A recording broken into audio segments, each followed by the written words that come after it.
More than 2,500 years ago, Siddhartha Gautama, a prince from the Shakya clan, renounced his kingdom, realized the ultimate truth, attained enlightenment, and became the Buddha, or the perfectly enlightened one. He's known as Buddha Shakyamuni. After his enlightenment, he began his first teaching in Sarnath to his first 5 disciples. For 35 years, he taught the different methods to eradicate outer, inner, and secret sufferings and to attain liberation.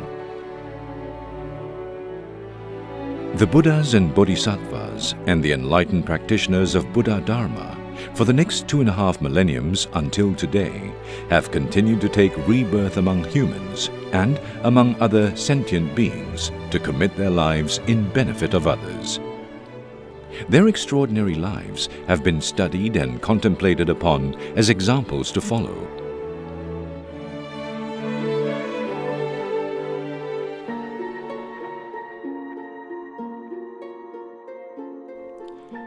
In the 11th and 12th century CE, among the enlightened beings who served tirelessly in the 6 realms were the 84 Indian Mahasiddhas, who exhibited exceptional abilities unimaginable by human minds.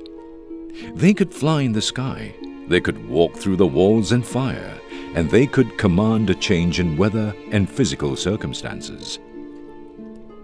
They were in control of their destinies, and they were able to use their abilities to help many beings due to their remarkable spiritual achievements. So they were beyond mundane concepts.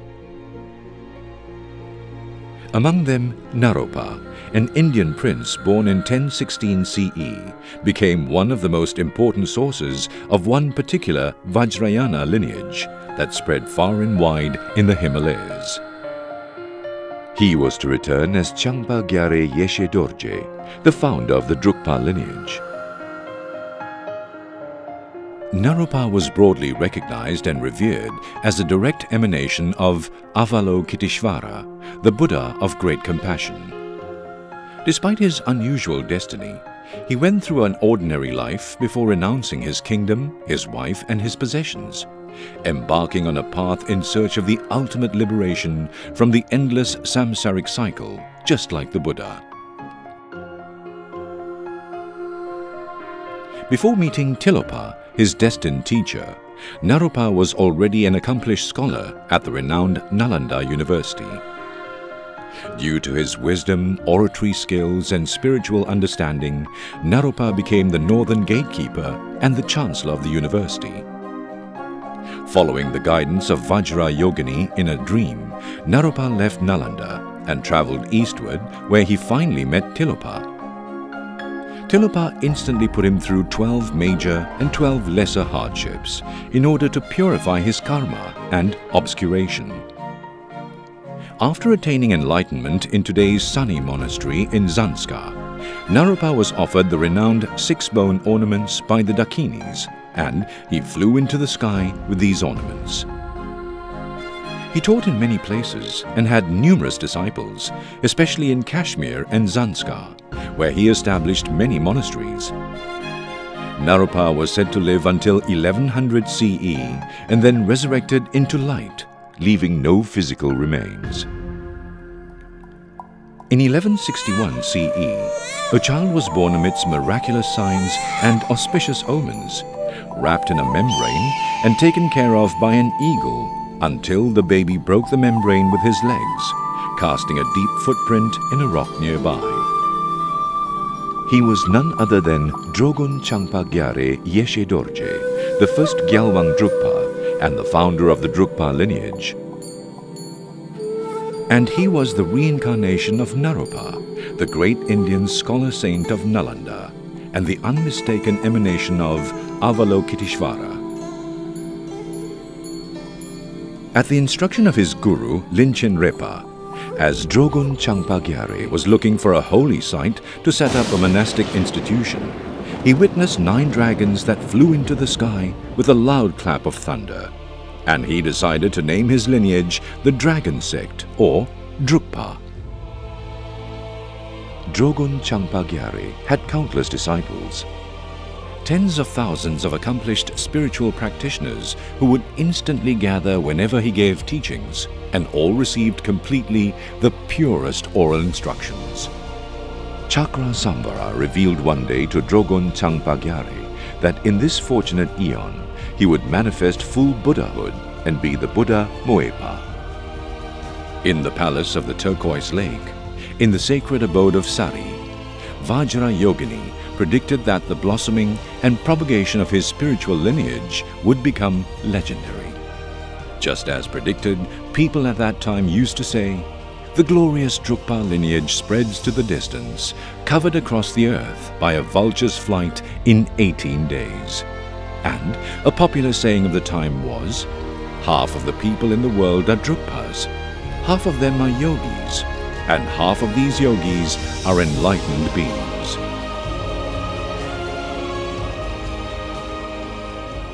The popularity of the Drukpa lineage among practitioners seeking enlightenment is also described by another saying.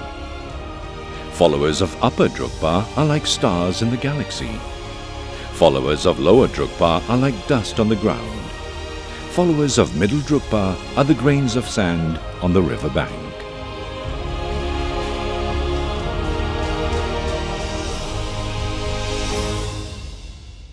Sangpa Gyalwa's two main disciples, Gyalwa Lorpa and Gyalwa Gotsangpa, together with Gyalwa Yangonpa, a disciple of Gyalwa Gotsangpa, were collectively known as Gyalwa Namsum, the three victorious ones. The followers of Gyalwa Lorpa came to be called the Lower Drukpas. The followers of Gyalwa Gotsangpa came to be called the Upper Drukpas.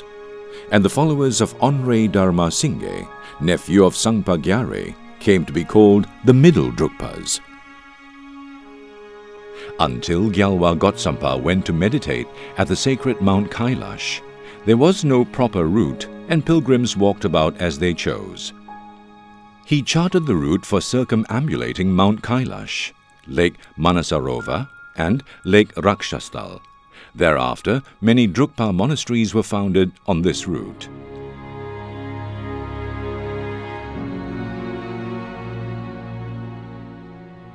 Even today, at a time that is critical for the Buddha Dharma, the Drukpa lineage is responsible for more than 1,000 monastic centers across the Himalayas, and it has also spread to many countries in the world with one motivation: to spread the teaching of eradicating suffering and of attaining individual and collective happiness, peace, and harmony.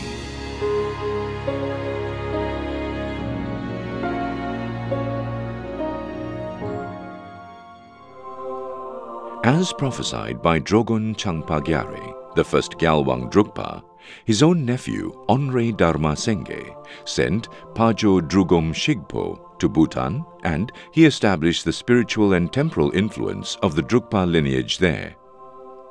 In the 13th century CE, Gyalwa Lorpa visited Bumtang and founded Chodrak Gompa and spread teachings of the Drukpa lineage.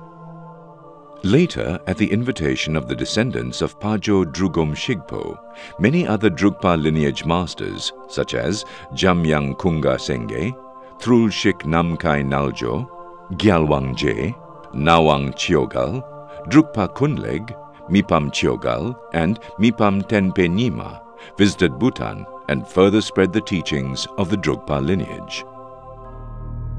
According to his own prediction, the fourth Gyalwang Drukpa, Kunchen Pema Karpo, returned with two reincarnations in late 16th century CE, Shabdrung Nawang Namgyal and Paksam Wangpo. Shabdrung Nawang Namgyal unified Bhutan in 1651 and established himself as the spiritual and temporal ruler of Bhutan. He renamed the country Druk and the people Drukpa, to indicate the supremacy of the lineage. Shabdrung Nawang Namgyal appointed Peka Jungne as the first Jade Kempo, the spiritual head of all monasteries in Bhutan. Since then, the successive Jade Kempos, together with their majesties the kings of Bhutan, are recognized as the supreme spiritual heads of the kingdom of Bhutan. It is due to their unconditional and relentless effort in upholding the lineage and benefit beings that the Drukpa lineage is still thriving in this country.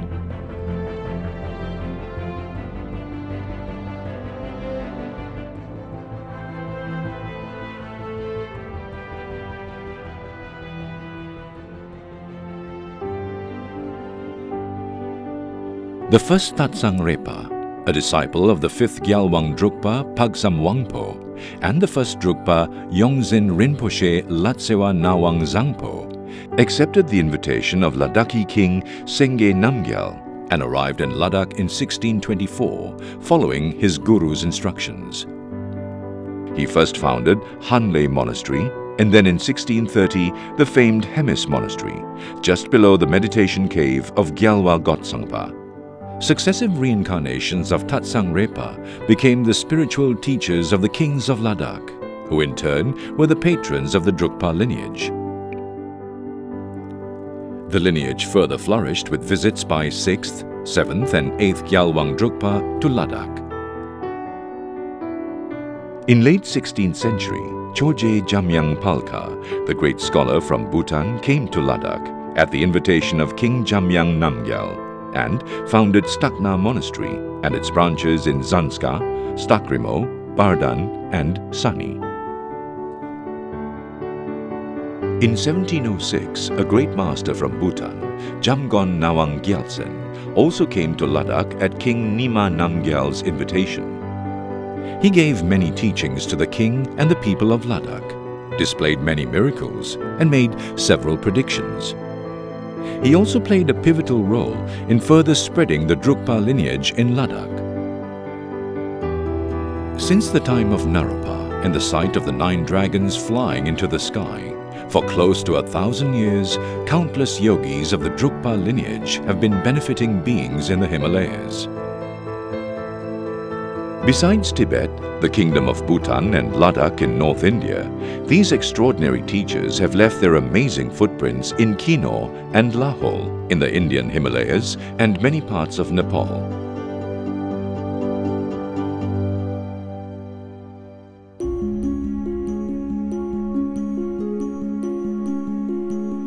After the political upheaval in Tibet, the Drukpa lineage masters outside Tibet began to establish roots and preserve the practices by refurbishing old monasteries and retreat centers, building new ones, training monks and nuns, and publishing rare scriptures and texts.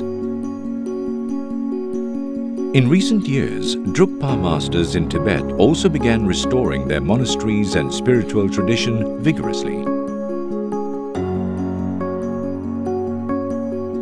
Today, we live in a very crucial time where the teaching of universal truth is urgently needed to arrest the inner and external turmoil and confusions. We are very fortunate that these extraordinary beings have not given up and have continued to take rebirths among us, encouraging us to put bodhicitta into practice. By following their footsteps, we are gradually empowering ourselves on the heroic path to enlightenment, only for the benefit of all beings.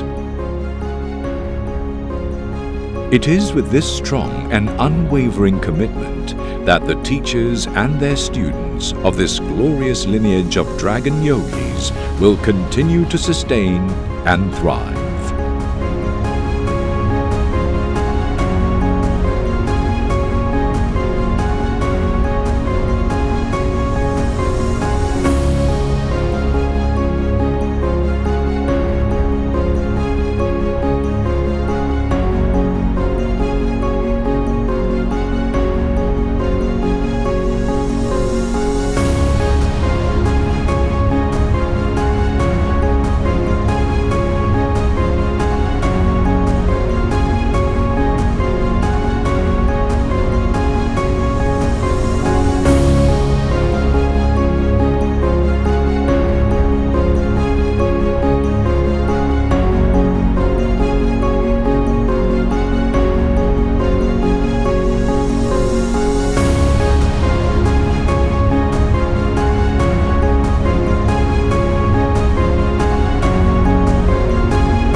You managed to plant a total of 99,013 trees. So congratulations, that's a good by